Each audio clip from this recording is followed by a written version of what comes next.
সন্তানের খাবার নাই, পানিও নাই, অলৌকিকভাবে আল্লাহ রাব্বুল আলামিন জামজাম কূপ সৃষ্টি করলেন, কিয়ামত পর্যন্ত থাকবে ইনশাআল্লাহ। দয়া নাই? এই কূপটা দেখলেই তো মুসলিম হওয়া যায়। এই জামজাম কূপটা দেখলেই তো মুসলিম হয়ে যাওয়া উচিত মানুষের। কোত্থেকে আসলো এই কূপ? এই পানির এত বৈশিষ্ট্য কেন? কখনো শেষ হচ্ছে না কেন? এটা নিয়ে ভাবলেই তো মুসলিম হওয়া যায়। হবে না, কারণ কি? আবা ওয়াস্তাকবার, উদ্ধত হয়েছে, অহংকার প্রদর্শন করছে।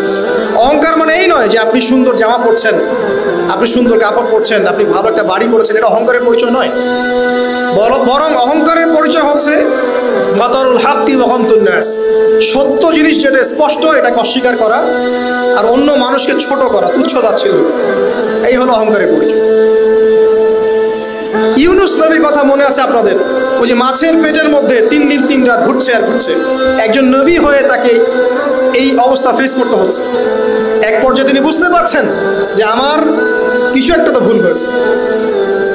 আল্লাহর কাছে হাত তুলে দোয়া করলেন, লা ইলাহা ইল্লা আনতা সুবহানাকা ইন্নী কুনতু মিনাজ জালিমিন। দোয়ার পড়ার সাথে সাথে আল্লাহ পাক বললেন, যাও মাছ তুমি রেখে চলে আসো। এটা কি দয়ার নিদর্শন নয়? শুধু তাই নয়, তাকে যখন দ্বীপে নামিয়ে দেওয়া হয়, তিনি অসুস্থ ছিলেন। আল্লাহ পাক সূরা সফফাতের মধ্যে বলেছেন যে আমি তার পাশে লাউ গাছ উৎপন্ন করলাম। কোন গাছ? খেতে পারেন, এর শাক এবং এই যে ফল, এটার মধ্যে নিঃসন্দেহে এমন কিছু উপাদান আছে যেটা হয়তো আমরা জানিও না, আবিষ্কার করা হয়নি। তিনি সুস্থ হয়ে গেলেন, আলহামদুলিল্লাহ। কোথায় যাবেন? যে কোনো জায়গায় যান। নবী ঈসা আলাইহিস সালামকে চতুর্দিক থেকে আক্রমণ করছে ইহুদিরা। আল্লাহ রাব্বুল আলামিন তাকে এমন হেফাজত করলেন, তার কাছে তাকে উঠিয়ে নিলেন। এটা কি দয়ার পরিচয় নয়? এই যে একটু আগে তেলাওয়াত করলো শুরুর আগে নবী মুসা আলাইহিস সালামের ঘটনা। বনু ইসরাইল একটার পর একটা অবাধ্যতা করেই গেছে। আল্লাহ পাক তারপরেও তাদের কাছে নবী পাঠিয়েছেন, নবী মুসাকে পাঠিয়েছেন। ফিরআউনের মতো জালেম শাসকের হাত থেকে বনু ইসরাইলকে আল্লাহ পাক উদ্ধার করেছেন। এটা কি দয়ার পরিচয় নয়? নবী মুসা আলাইহিস সালাম গাছের নিচে বসে আছেন, খাবার নাই, বাসস্থান নাই, কিচ্ছু নাই। বরং তার গায়ে একটা অপবাদ দেওয়া হয়েছে, তিনি নাকি একজন মানুষকে খুন করেছে। অথচ তার ইন্টেনশন সেটা ছিল না।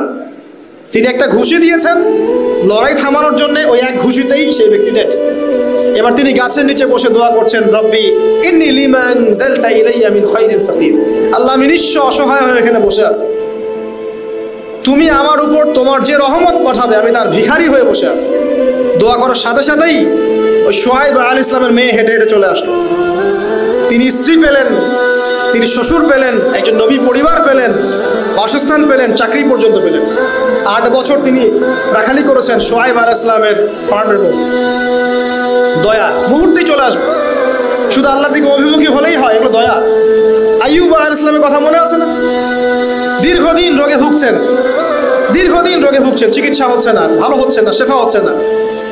এখানে যারা আধ্যাত্মিকত্ব নিয়ে পড়াশোনা করেন, লেখালেখি করেন, তারা বলেছেন তাদের কিছু কিতাবের মধ্যে, রোগটা যখন এমন একটা পর্যায়ে চলে আসলো যে তিনি জিহ্বাটা নড়াতে পারছেন না, কারণ তিনি আল্লাহ পাকের জিকির করতে প্রচণ্ড ভালোবাসতেন। এক পর্যায়ে রোগটা এমন একটা জায়গায় চলে আসলো যে জিহ্বাটা তিনি নড়াতে কষ্ট হচ্ছে। তখন গিয়ে তিনি বলছেন, রব্বি আন্নী মাসসানি আদ-দুররু ওয়া আনতা আরহামুর রাহিমিন। হে আল্লাহ, আমাকে কষ্ট স্পর্শ করেছে, আর তুমি তো ক্ষমাকারী, রহমকারীদের মধ্যে সর্বশ্রেষ্ঠ রহমকারী। আমি জিকির করতে পর্যন্ত পারছি না, আল্লাহ আমার রোগটা শেফা দিয়ে দাও।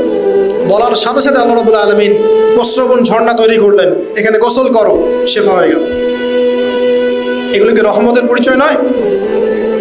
এখানে এক শ্রেণীর স্কলার এমনও বলেছেন, আজকে আমরা যারা বাহ্যিক সৌন্দর্য নিয়ে বেশি গর্ব করি আর কি, আত্মিক সৌন্দর্যের চাইতে বাহ্যিক সৌন্দর্য নিয়ে যারা বেশি গর্ব করি, যদি আল্লাহ পাক আমাদের পোশাকটাকে পরিবর্তন করে দেন, আত্মাটাকে দেহের পোশাক দেন আর দেহটাকে আত্মার পোশাক বানায় দেন, তাহলে দুর্গন্ধে কি আমাদের সামনে আসতে যাবে? কথা বলে বুঝতে পারছেন না? আইয়ুব আলাইহিস সালামের আত্মাটা ছিল পবিত্র, পরিশুদ্ধ, তার দেহের মধ্যে রোগ হয়েছিল। আর এই পুরো বিশ্বের ম্যাক্সিমাম লোকের মানুষের রোগ এখন আত্মায়, দেহে নয়। আবার বলছি, হয়তো বুঝতে পারছেন না। আইয়ুব আলাইহিস সালামের রোগটা হয়েছিল দেহে, বাইরে। তার আত্মা ছিল পবিত্র, পরিশুদ্ধ আত্মা। দেহের রোগের একটা পর্যায়ে যখন জিহ্বাটায় ইফেক্ট হলো, তখন জিকির করতে তার কষ্ট হচ্ছে, তখন তিনি দোয়া করছেন আল্লাহ আমার এই রোগটাকে শেফা দিয়ে। আর এখনকার পুরো জেনারেশন এই সভ্যতার রোগ হচ্ছে ভিতরে ভিতরে, আত্মায়। দেহের রোগের চাইতে তার আত্মার রোগটা বেশি। এখন এই আত্মাটাকে যদি দেহ বানিয়ে দেওয়া হয় আর দেহটাকে আত্মার পোশাক পরিয়ে দেওয়া হয়, দুর্গন্ধে কেউ সামনে আসতে চাবে না। তাই আইয়ুব আলাইহিস সালামের সেই দোয়া এখন আমাদের বেশি করা উচিত। রব্বি আন্নী মাসানিয়া দুররু ওয়া আনতা আরহামুর রাহিমিন। আল্লাহ আমাদের আত্মায় রোগ এসেছে, এটাকে তুমি শেফা দাও। দেহের রোগ লেস ইম্পর্টেন্ট, আত্মার রোগটা বেশি ইম্পর্টেন্ট। এরকম নিদর্শন কোরআনের পাতায় পাতায় ছড়িয়ে আছে। আসহাবুল কাহফ, পুরো সমাজ ওদেরকে মেনে নিচ্ছে না, গুহায় চলে গেলেন, ঘুম পাড়িয়ে দিলেন আল্লাহ পাক। 309 বছর, কত বছর? 309 বছর একটা দোয়ার বদৌলতে। তারা বলেছিল রব্বানা আতিনা মিন লাদুনকা রাহমা ওয়া হাইয়্যি লানা মিন আমরিনা রাশাদা। আল্লাহ পাক শুধু ঘুম পাড়িয়ে রাখলেন না, তাদের মধ্য দিয়ে আল্লাহ পাক পুরো একটা সভ্যতাকে হেদায়েত করে দিলেন। যে সভ্যতা বিশ্বাস করতো না যে পরকাল বলে কিছু আছে। দাকিয়ানুস বাদশার সেই জুলুম থেকে আল্লাহ পাক এই 10 জন বা 9 জন যুবককে বাঁচালেন, ওদেরকে কিয়ামত পর্যন্ত কোরআনের পাতায় স্থান দিলেন, নিদর্শন বানালেন এবং তাদের মধ্য দিয়ে একটা পুরো সভ্যতাকে হেদায়েত দিলেন। যেখানে যাবেন এই নিদর্শন।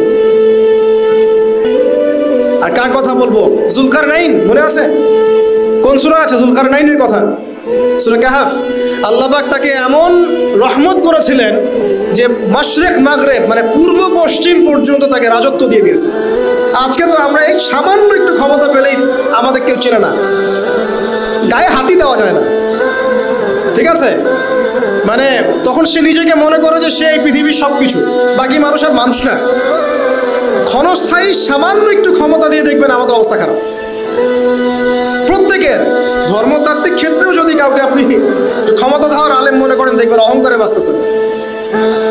কারো একটু পপুলারিটি হয়ে গেছে, দেখবেন অহংকারে বাঁচতেছেন। আইওয়াশ শোডাউনের জামানত এটা, যে যত পারে মানুষকে দেখাতে পারলে বাঁচে। কাজ হবে 5%, 95% হচ্ছে আইওয়াশ।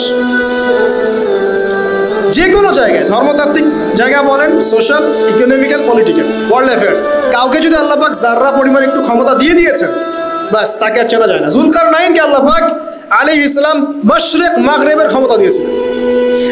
এত দাপট ছিল তার, যেদিকে সেনাবাহিনী নিয়ে যেতেন সেদিকে বিজয় করতে পারতেন। পড়ে থাকেন। আর এই ব্যক্তি কিন্তু আলেকজান্ডার দ্য গ্রেট নয়। পশ্চিমারা এখানে আবার একটা ষড়যন্ত্র করেছে। তারা বলে এই ব্যক্তি ছিল আলেকজান্ডার দ্য গ্রেট। এটা ভুয়া কথা। তিনি একজন আল্লাহ পাকের বড় ওলি ছিলেন অথবা নবী ছিলেন। কি ছিলেন আল্লাহ পাক এটা কোরআনে বলেন, স্পষ্ট করেন। তা আমরা ধরে নিচ্ছি আল্লাহ পাকের তিনি একজন শুকরগুজার বান্দা ছিলেন। তাকে একটা কওম বলছে যারা পাহাড়ের মাঝখানে থাকতো, ইয়া যুলকারনাইন, হে যুলকারনাইন, ইন্না ইয়াজুজ ওয়া মাজুজ মুফসিদুনা ফিল আরদ। ইয়াজুজ আর মাজুজের সভ্যতা জমিনে ফাসাদ সৃষ্টি করছে। ফাহাল নাজআলু লাকা খারাজান আলা আন তাজআলা বাইনানা ওয়া বাইনাহুম সাদ্দা। আমরা কি তোমাকে একটু ট্যাক্স দিব, খাজনা দিব, যে খাজনার বদৌলতে তুমি একটা প্রাচীর নির্মাণ করে দিবে, যে প্রাচীর নির্মাণ করলে ওরা আর আমাদের কাছে আসতে পারবে না। তখন এই প্রতাপশালী বাদশার স্টেটমেন্ট হচ্ছে এই, ক্বালা মা মাক্কান্নী ফীহি রাব্বী খায়র। আল্লাহ আমাকে যা দিয়েছেন তার পক্ষ থেকে এটা যথেষ্ট, তোমাদের এসব ট্যাক্সের দরকার নেই। যে আল্লাহ পাকের রহমত দেখেন। ঠিক খিজির আলাইহিস সালামকেও দেখবেন, ওই 3টা ঘটনা মনে আছে না? নৌকা ফুটা করা, বাচ্চাকে হত্যা করা, আর হচ্ছে কি ওই যে কি দেয়াল নির্মাণ করা। সূরা কাহফ আজকে বাসায় গিয়ে পড়েন। তাকে আল্লাহ পাক ভবিষ্যতের জ্ঞান দেখাচ্ছেন, ভবিষ্যতে কি হবে, যে জ্ঞানটা মুসা আলাইহিস সালামকে আল্লাহ পাক দেখাচ্ছেন না। মুসা আলাইহিস সালাম বলছেন কেন নৌকা ফুটা করলেন, কেন বাচ্চাকে হত্যা করলেন, কেন এই প্রাচীর নির্মাণ করলেন। আর খিদির আলাইহিস সালাম বলছেন যে জ্ঞান আল্লাহ তোমাকে দেন নাই তা আল্লাহ পাক আমাকে দিয়েছেন। আমি এই কারণে নৌকা ফুটা করছি, কারণ নৌকা ফুটা না করলে ভবিষ্যতে এই নৌকাটা সিজ করা হবে, ছিনতাই করা হবে। বাচ্চাটাকে হত্যা করেছে এই কারণে এই বাচ্চা বড় হলে বড় কাফের হতো। দেয়াল নির্মাণ করেছে এই কারণে এই দেয়ালের নিচে এই বাচ্চাদের এতিম 2 বাচ্চার গুপ্তধন রাখা আছে, ওর বাবা মা রেখেছে। এটা তুমি জানো না, আমি জানি। এটা জানার পরে তিনি অহংকার করছেন না, তিনি বলছেন রাহমাতাম মির রাব্বি, এই জিনিসটা আমার রবের রহমত, আমার প্রতি দয়া। 2 শ্রেণীর মানুষ আপনি পাবেন। এক, যারা তাদের স্ট্যাটাস, প্রতিপত্তি, জ্ঞান এসবের অহংকার প্রদর্শন করবে। আর এক শ্রেণী যারা এগুলো আছে, এখানে সফল দ্বিতীয় শ্রেণীর মানুষ, প্রথম শ্রেণীর নয়। ইউসুফের কথা মনে আছে? আলাইহিস সালাম কুয়ায় ছিলেন, কুয়া থেকে জেলে, কুয়া থেকে রাজপ্রাসাদে, সেখান থেকে জেলখানায়। জেলখানার একটা মানুষ যে পরবর্তীতে মিশরের শাসক হবে, কেউ কি ভেবেছিল? কেউ ভেবেছিল? ওই সময় কেউই ভাবে নাই। কিন্তু ওই মানুষটাকে আল্লাহ রাব্বুল আলামিন মিশরের রাজত্ব দিয়েছেন, যার মধ্য দিয়ে আল্লাহ পাক হাজার হাজার লক্ষ লক্ষ মানুষকে দুর্ভিক্ষের হাত থেকে বাঁচিয়েছেন। আল্লাহ পাকের পরিকল্পনা, রহমত দেখেন। প্রত্যেক আম্বিয়া কেরামের জীবনী পড়ে দেখেন, এরকম রহমতের অসংখ্য নিদর্শন কোরআনে এবং হাদিসে আছে।